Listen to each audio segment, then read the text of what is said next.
Sisi kama serikali kazi yetu kubwa ni moja, unaleta maboresho ya katiba kama ulivyokuwa umepanga, kama ulivyokuwa umepata mkwamo, na sisi tumejiridhisha sasa inaenda kuondoa mkwamo.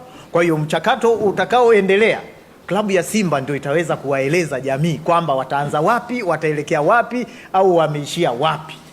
Sio kazi ya serikali au ya klabu. Sisi kazi yetu ni kuidhinisha nini? Maboresho ya katiba, na si vinginevyo. Mimi nikisoma kanuni ile, kanuni ya 18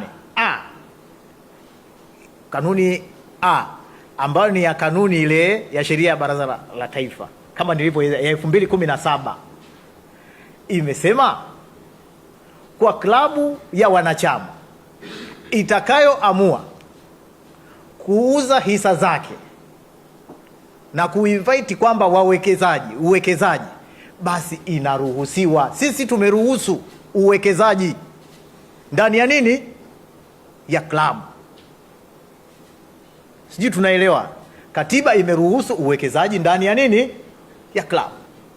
Watakuwa wawili, watatu, wanne, 10, 20. Ni klabu ya Simba yenyewe ndio itakayoamua kwa mujibu wa kanuni. Hii imeruhusu nini? Uwekezaji. Na mimi neno uwekezaji linaeleweka. Lina umoja, lina wingi, lina nini, limebeba maudhui kwa upana.